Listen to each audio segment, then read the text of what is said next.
శ్రీమాత్రే నమ. జయ గురు దత్తాత్రేయ నమ. ఈ వీడియోలో మనం మిథున రాశి వారు జీవితంలో ఎప్పుడు స్థిరపడతారు, ఏ వయసు నుంచి వీళ్ళకి ఐశ్వర్యం కలిసి వస్తుంది అన్న విషయాన్ని పరిశీలించి, ప్రస్తుతం మామూలుగా మిథున రాశి వారు రాశ్యాధిపతి బుధుడు అవటం వల్ల ప్రతిదీ కూడా చాలా సూక్ష్మంగా పరిశీలిస్తారు. ఏ పనైనా అందరికన్నా డిఫరెంట్గా చేద్దాం అనుకుంటారు. అంటే అందరూ వెళ్ళే రూట్లో కాకుండా వేరే రూట్లో వెళ్తూ ఉంటారు. ఎంత కష్టమైన పనైనా చాలా సులభంగా ఈజీ మెథడ్లో సాల్వ్ చేసే ప్రయత్నం చేస్తుంటారు. ఎవరికి సాధ్యం కానివి, ఇంకా అసాధ్యం అనుకున్న కార్యక్రమాలు, ప్రాజెక్టులు చేపట్టి దానికి పరిష్కరిస్తూ ఉంటారు అతి సులభంగా. అలాగే ధనం సంపాదించే విషయంలో కూడా పెద్దగా కష్టపడకుండా కేవలం వారి యొక్క మేధస్సుతో ధనాన్ని సంపాదించే ప్రయత్నం చేస్తారు అతి సులభమైన మార్గంలో. చాలా వరకు ఈ చైన్ లింక్ స్కీములు, మనీ స్కీములు ఇలాంటివన్నీ కూడా వీళ్ళకి కనిపెడుతుంటారు.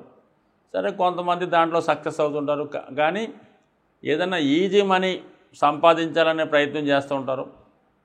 చాలామంది అదే కలలకంటూ వచ్చిన మంచి అవకాశాలను కూడా వదులుకొని ఏదో వాళ్ళు అనుకున్నది రావాలనే ఉద్దేశంతో ఇలా స్కీములు గంట చేసుకుంటూ, అంటే ఊరికనే కాలక్షేపం చేస్తూ ఉంటారు. ఒక సినిమా తీద్దామో లేకపోతే ఏదో పెట్టి లక్షలు సంపాదిద్దాం అనుకుంటారు తప్ప వాస్తవాన్ని ఆలోచించరు. అంటే ఎక్కువగా ఊహల్లో జీవిస్తూ ఉంటారు.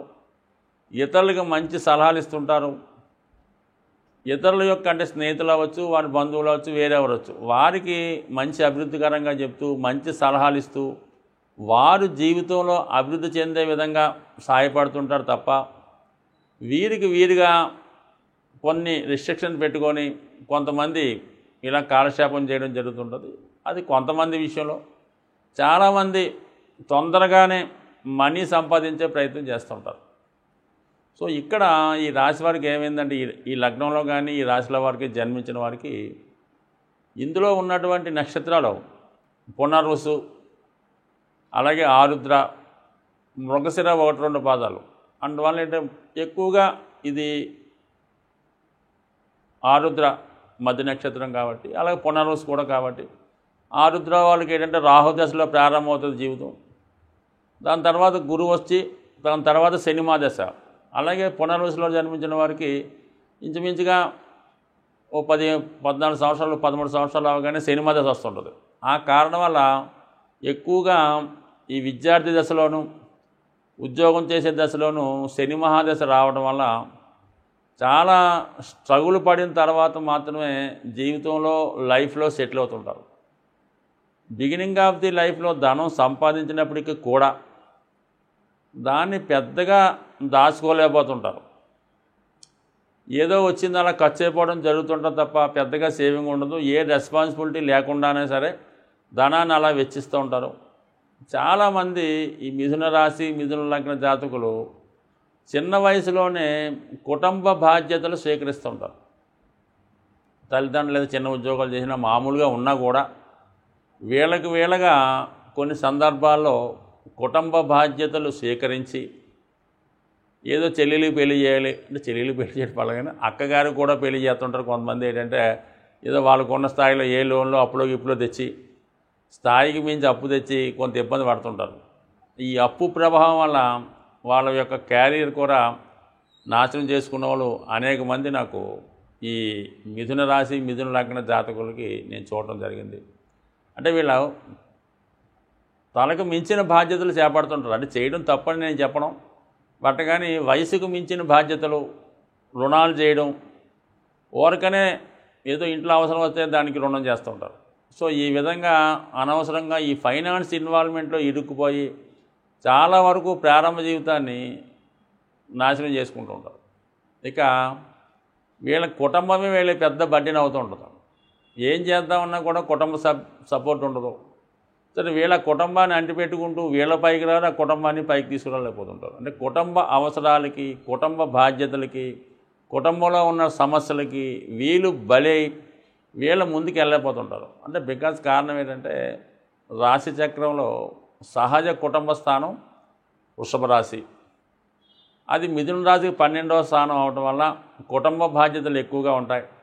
మరి శుక్రుడు 12కి రావటం వల్ల స్థాయికి మించి ఖర్చులు చేస్తూ ఉంటారు. సో దానివల్ల కొంత ఇబ్బంది అవ్వటం. వీళ్ళకి షష్ఠ లాభాధిపతి కుజుడు పరమశత్రువు అవ్వటం. అంటే 6, 11 ఏంటి? 6 శత్రువులు, రోగాలు, రుణాలు. తొందరగా రుణం చేసే ప్రయత్నం చేస్తూ ఉంటారు. అక్కడ అవసరం ఉన్నా అవసరం లేకపోయినా వీళ్ళకో వీళ్ళ పెద్దవాళ్ళకో ఎవరికన్నా అప్పు చేయడం జరుగుతుంది. చిన్న అప్పు అది పెద్ద అప్పు అవుతుంటుంది అన్నమాట. ఏదో 10,000తో స్టార్ట్ చేసి అది లక్షలు, కోట్లు కూడా వెళ్ళిపోతుంటుంది చాలామంది స్థాయిలో. అంటే ఈ విధంగా చిన్న పొరపాటు పెద్దదవటం, చిన్న అప్పు పెద్ద అవ్వడం, దాంట్లో సతమతం అవ్వడం జరుగుతుంటుంది. అంటే ఫైనాన్షియల్ ప్లానింగ్లో కరెక్ట్గా లేకపోవడం అన్నది ఇంపార్టెంట్ అన్నమాట. ఎందుకంటే శుక్రుడు పంచమాధిపతి అవ్వడం వల్ల ఎంతసేపు ఊహలు వేస్తూ ఉంటారు. ఏదో ₹1,00,000 అప్పు తెచ్చి ఖర్చు పెట్టేసి నెక్స్ట్ మంత్ ఏదో బోనస్ వస్తుందో, లేదా షేర్లో సంపాదించవచ్చో, లేదంటే ఏదైనా క్రికెట్ బెట్టింగ్లో సంపాదించవచ్చో, ఇలాంటి కాకులు లెక్కలు వేసి రాబోయే ఆదాయం ఏదో ఊహించి ఇప్పుడు ముందుగానే అప్పు చేసి దాన్ని ఖర్చు పెట్టేస్తుంటారు. దానివల్ల చాలా వరకు ఇబ్బందులు ఎదుర్కోవడం జరుగుతూ ఉంటుంది ఈ మిథున రాశి వారు. అంటే మంచి తెలివితేటలు, మంచి ఆలోచన ఉన్నప్పుడు కూడా సరైనటువంటి ఫైనాన్స్ ప్లానింగ్ లేకపోవడం వల్ల ఇబ్బంది పడుతూ ఉంటారు. కుటుంబ బాధ్యతల వల్ల కొంతమంది ఇబ్బంది పడుతుంటారు. సో ఈ విధంగా ఉంటే వీళ్ళ యొక్క వివాహానికి, ఉద్యోగానికి ముడిపడి ఉంటుంది. 99% ఈ రాశి జాతకులు బాల్యంలో, అంటే చదువుకునే సమయంలో, ఉద్యోగం వచ్చిన కొత్తలో, అంటే 21, 22, 23 ఆ సమయంలో కంపల్సరీగా లవ్ అఫేర్ ఉంటుందంటే ఏది పెద్ద అఫేర్ అని చెప్పలేం, కానీ పరస్పరం ఖచ్చితంగా ఇష్టపడతారు. అది పవిత్రంగానే ఉంటుంది. ఏదో ఇష్టపడి మనసులో ఉన్న వాళ్ళు చెప్పినా చెప్పకపోయినా కంపల్సరీగా అనుకుంటారు. కానీ ఎట్టి పరిస్థితుల్లో కూడా ఇది జరగదన్నమాట. అంటే ఫస్ట్ లవ్ అఫేరు ఫెయిల్ అవుతుంటారు. అంటే పంచమ వ్యయాధిపతి శుక్రుడు రావడం వల్ల ఖచ్చితంగా ప్రేమలో పడతారు. అది ఖచ్చితంగా త్యాగం చేయవలసి ఉంటుంది. ఇక సప్తమం, దశమం గురువు అవటం వల్ల, గురువు ఈ మిథున రాశి, మిథున లగ్నానికి బాధకుడు అవటం వల్ల వివాహం, ఉద్యోగానికి ముడిపడి ఉంటుంది. వీళ్ళకి ఎంత మంచి ఉద్యోగం, ఎంత టాప్లో ఉంటే అంత మంచి భార్య రావడం జరుగుతుంది. భార్య సహకారం కూడా బాగుంటుంది. అలాగే ఉద్యోగంలో ఎప్పుడైతే ఇబ్బందులు వచ్చాయో ఆటోమేటిక్గా వివాహ విషయంలో కూడా ఇబ్బందులు రావడం జరుగుతుంటుంది. సో ఈ కారణం వల్ల రెండుటికి ముడిపడి ఉంటుందన్నమాట వీళ్ళ యొక్క జీవితం. సో అలాగే వీళ్ళకి శని అష్టమ భాగ్యాధిపతి అవటం వల్ల ఎక్కువగా మరి 9వ స్థానం అన్నది వాయుతత్వ రాశి, మిథున రాశి కూడా వాయుతత్వ రాశి. సో ఈ కారణం వల్ల వీళ్ళకి రాహు భాగ్యాధిపతి అవుతాడు, శని భాగ్యాధిపతి అవుతాడు. ఆ కారణం వల్ల ఎక్కువ మంది సొంత ప్రాంతంలో ఎక్కడైతే పుట్టి, ఎక్కడైతే పేరెంట్స్ ఉన్నారో అక్కడ ఎట్టి పరిస్థితులు కూడా ఉంటే కలిసి రాదు. ఒకవేళ ఉన్నా కూడా ₹1 మిగిల్చుకోలేకపోతుంటారు. పెద్దగా అభివృద్ధి రాదు. వీళ్ళు సొంత ఊరికి, పేరెంట్స్కి ఎంత దూరంగా ఉంటే జీవితంలో అంత పైకి రావడం జరుగుతుంది. ఎక్కువ శాతం వీళ్ళకి అభివృద్ధి చెందిన దేశాలు అనుకూలిస్తాయి. అమెరికా కానీ, లేదంటే అలాగా బెంగళూరు, అలాగే డెవలప్డ్ సిటీస్ ఉండాలి. సో ఆ విధంగా వీళ్ళు సొంత ప్రాంతాన్ని విడిచినప్పుడు మాత్రమే జీవితంలో ఖచ్చితంగా పైకి రావడం జరుగుతుంది. రుణాలకి 99% దూరంగా ఉన్నప్పుడు మాత్రమే వీళ్ళు జీవితంలో సుఖపడరు తప్ప, ఏమాత్రం ఫైనాన్స్ ఇన్వాల్వ్మెంట్ రుణాలు చేశారో అది అలా చేస్తూనే ఉంటారు. జీవితం అంతా కూడా రుణాలకే పోతూ ఉంటుంది. ఈ 2 విషయాల్లో జాగ్రత్తగా ఉండాలి. వృత్తి విషయంలో వీళ్ళు ఎప్పుడు కూడా ఒకే ఉద్యోగాన్ని కంటిన్యూ చేయలేకపోతుంటారు. ఒకవేళ చేసినా కూడా పెద్దగా అభివృద్ధి రాదన్నమాట. ఎక్కడేసిన కొంగలు అక్కడే ఉన్నట్టుగా ఉంటారు. ఉద్యోగం మారినప్పుడల్లా వీళ్ళకి ఇంప్రూవ్మెంట్ వస్తుంది. ఎంత టాలెంట్ ఉపయోగించుకున్నా కూడా కొంతకాలం ఆగుతారు. మళ్ళీ జాబ్ మారితే మళ్ళీ పైకి వస్తారు. కానీ సాధారణ స్థాయి నుంచి ఉన్న స్థాయికి రావడం, పెద్దగా సేవింగ్స్ చేసుకోలేకపోతుంటారు ఈ విషయంలో. బట్ ఏదైనా మిథున లగ్న జాతకులు కానీ, మిథున రాశి వాళ్ళు కానీ లైఫ్ని చాలా ఈజీగా తీసుకుంటారు, పెద్ద సీరియస్గా తీసుకోరు. సో ఆ విధంగా వీళ్ళ జీవితం ఉంటుంది. కాబట్టి వీళ్ళ యొక్క సంతానం కూడా దూరంగా వెళ్ళే అవకాశం ఉంది. పంచమాధిపతి వ్యయాధిపతి అవడం వల్ల పిల్లలు వీళ్ళకన్నా గొప్పవాళ్ళు అవుతారు. వాళ్ళు కొద్దిగా వీళ్ళ ఈ దేశంలో ఉంటే వాళ్ళు ఇంకో దేశంలో, ఇండియా ఉంటే అమెరికాలో, ఆ విధంగా పిల్లలు కూడా దూరం అవుతారు. వీళ్ళకన్నా అభివృద్ధి చెందుతూ ఉంటారు. సో ఏదైనా ఈ రాశి వారికి ఉంగరం ధరించాలనుకుంటే వజ్రం డైమండ్ అన్నది నెంబర్ 1, పచ్చ కూడా ధరించవచ్చు. ఇంకా శని సంబంధించినటువంటి నీలం అనేది ధరించకపోవడం మంచిది. అంటే అష్టమాధిపత్యం శనికి రావడం వల్ల కొంతవరకు వీళ్ళ డైమండ్ కానీ పచ్చ కానీ ధరించవచ్చు. రుద్రాక్ష ధరించాలనుకుంటే సాధారణంగా విద్యార్థులకి, మిథున రాశిలో ఉన్న విద్యార్థులకి 4 ముఖాల రుద్రాక్ష ధరించి పచ్చ ఉంగరం ధరించడం వల్ల విద్యలో చాలా అభివృద్ధి చెందుతుంటారు. అధిక తెలివితేటలు బాగా ఉపయోగపడుతుంటాయి. సో ఈ విధంగా వీళ్ళు కూడా దక్షిణ ఫేసింగ్ ఉన్న గృహంలో అంత అనుకూలించకపోవచ్చు. ఉత్తరం నెంబర్ 1గా ఉంటుంది. తూర్పు అందరికీ కామన్గా బాగుంటుంది 99%. పడమర కూడా ఓకే, దక్షిణం అనేది అనుకూలం కాదు. వీళ్ళు ఎక్కువగా పూజించవలసింది విష్ణుమూర్తి, వెంకటేశ్వర స్వామి, వినాయకుడు, వీళ్ళని పూజించుకోవడం మంచిది.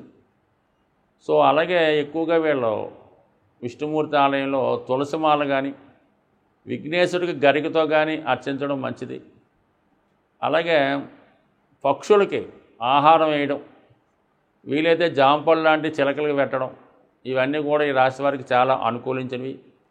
నానబెట్టిన పెసలు కొద్ది కొద్దిగా అప్పుడప్పుడు తినడం వల్ల బుద్ధి బాగా వికసించి విద్యార్థులకి చాలా అనుకూలంగా ఉంటుంది. సో ఏదేమైనా ఈ రాశి లగ్న జాతకులు నిరంతరం విష్ణు సహస్రనామ పారాయణ వల్ల కానీ వినటం వల్ల కానీ జీవితంలో ఎదురయ్యే అన్ని సమస్యల్ని ఎదుర్కోవచ్చు. స్వస్తి.